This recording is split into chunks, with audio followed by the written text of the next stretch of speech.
When you're a thief, this job is always the last job. Welcome to the depths.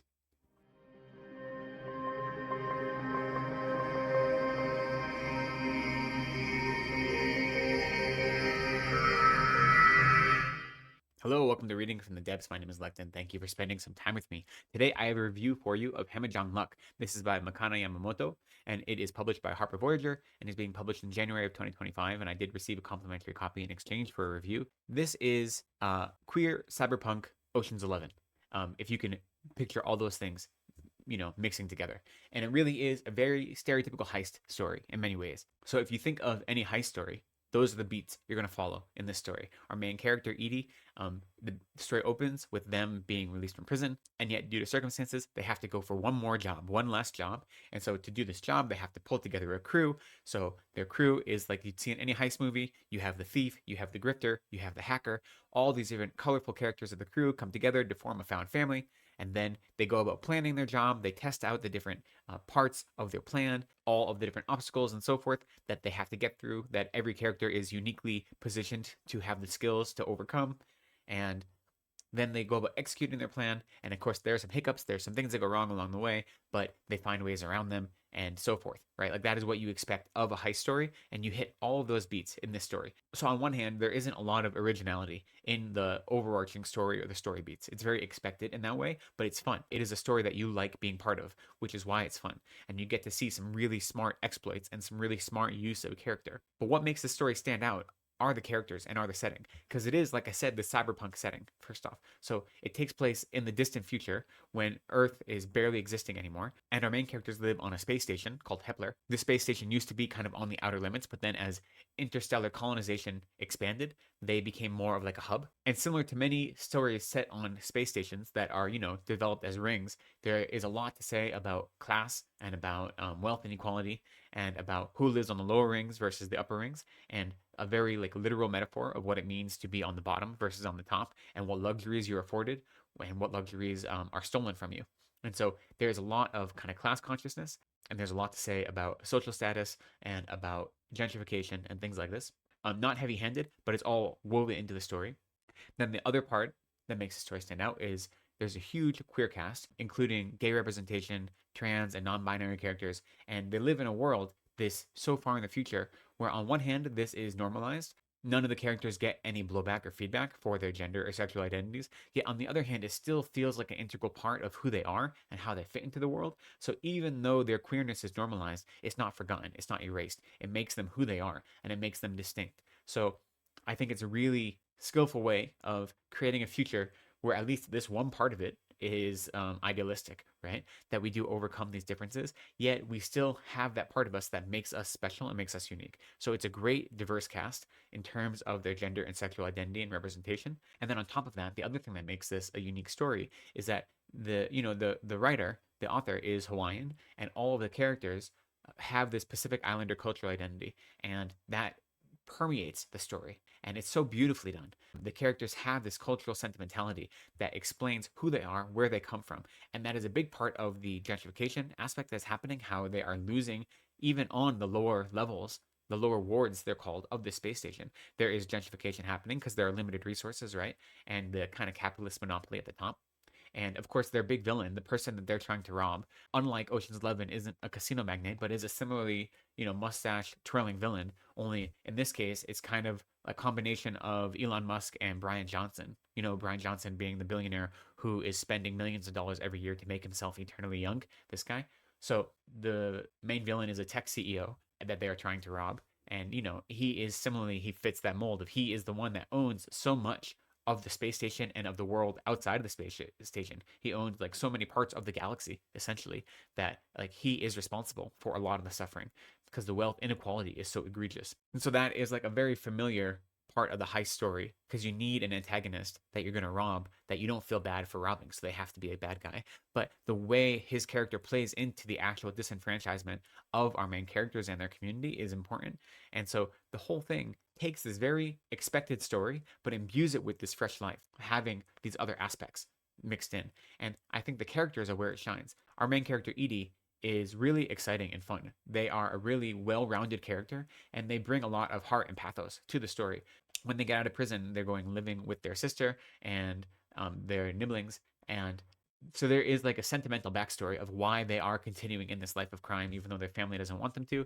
And it's not entirely novel, but it gives the story a little bit of emotional weight. And there is a big emphasis on family and the importance of family, both biological family and found family.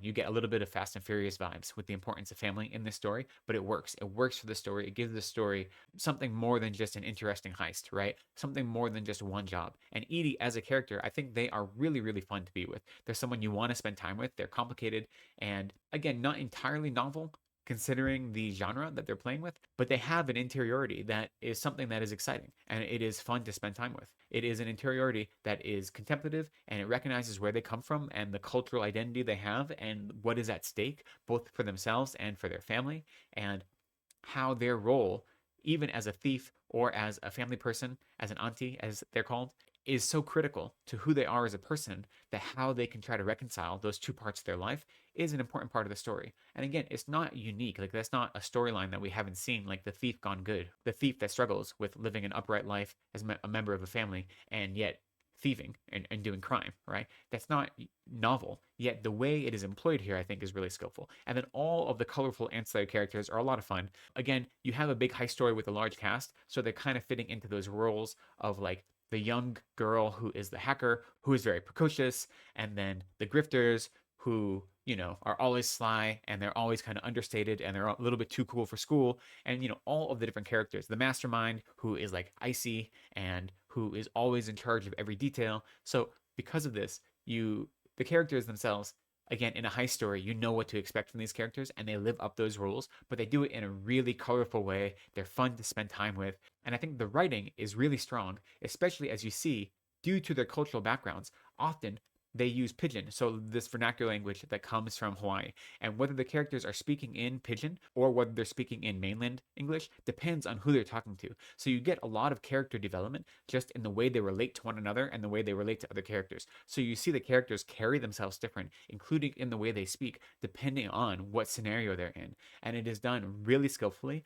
They switch back and forth. It's not quite code switching because it isn't so much that they're trying to present a certain face to the world, but it's they feel comfortable in some environments, so they use one type of language, and then in other environments they don't feel as comfortable, and so because of that they use a different language. And the way those two languages are mixed in and out of each other is really wonderful. It's really skillful, and it gives you a really strong sense of character. So even though this crew they are kind of like archetypes for a heist crew, they still have this really strong sense of being individuals and of being colorful and of being fun, and you want to spend time with them. I think all of them, like everyone, has something about it that you want to spend time with. So in writing dialogue and character, the writing is really skillful, but also just the plotting is great. The way you go from one scene to the next is very fluid. When there need to be time jumps, there are. When there don't, when there are training montages, all these things happen in a way that feels really natural. It's never jarring. It never feels out of place. And you always want to keep reading. Like, it's very, very readable. Even though you have a big picture of what the story is going to be, if you've ever watched any heist movie or read any heist caper novel before, you have a big picture of what's going to happen, and yet you're never let down. Now, I would have liked there to be more surprises because of that. I think there are a lot of opportunities where there could have been more surprises and things could have turned out differently. Maybe not the end, even if the ending stayed the same. There could have been things along the path that were a little more surprising. It felt a little bit too expected.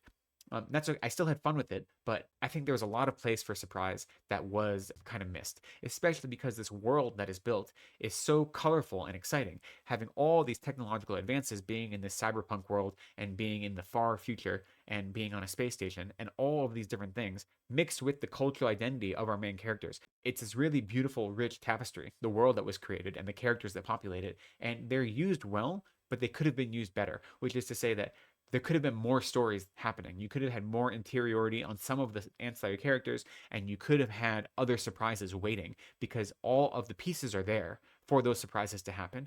And so that was a little bit disappointing. I would have liked a little more surprise in it, especially given all the work that was done to put the pieces into place. It wasn't like there wasn't any opportunity for it because there's so much great world building and character development opportunities in this world that was built. And since the model of a heist caper is so like well laid out due to genre conventions, it gives you a lot of ways that you can mess with that model and tweak it and play with it. And so some opportunity I feel was lost there. I think there could have been a little more surprise. but I still had a great time. It is this kind of high octane story that doesn't stop really once it starts. It's a page turner. I want to spend time in this world. I want to spend time with these characters. I care about them. And even the things that are a little cliched, like doing it for family and for, trying to make sure you have enough money for medical bills and things like this, these are all expected, yet they're used well in this story. Nothing feels ham fisted. It just feels kind of cozy in that way. And the representation is so incredible, and the cultural sentimentality and the cultural specificity, and the way that cultural specificity is then contrasted with the ongoing gentrification and wealth inequality and what the everyday struggles are of these people that are essentially living in the diaspora, right? Having eventually escaped Earth to live on this space station and trying to preserve who they are as a people and as a community in the process of that. Like, that is all interesting, and it all makes the story more than just a normal heist caper. And so it's fun. I did enjoy it. I knew what was going to happen beforehand, but that didn't disappoint me. The characters were colorful and exciting. I liked spending time with them, and I liked going on the journey of it. I wish I had a big bowl of popcorn to eat the whole time I read it because it left me fulfilled at the end. So if that sounds like your jam, I think you'll have a lot of fun with this. If you're looking for something twisty and new and having a whole novel take on the heist genre, then this isn't it, okay? This is, as far as the genre goes, it fits into genre conventions, but it takes those conventions and having really interesting world and really exciting characters, it adds enough spice and flavor to feel like it's twisting things around and to keep it really exciting. So I had a great time with it. It brought a smile to my face the whole time I was reading it. Hopefully you get a chance to read it and you feel the same way. Let me know what you think down in the comments, especially if you've read it, or if you have other heist stories that you're particularly fond of. I'd love to hear about those as well. But for now, I'll say thank you for spending some time with me today. I appreciate you. Please be kind to yourselves, take care of each other, and go slowly.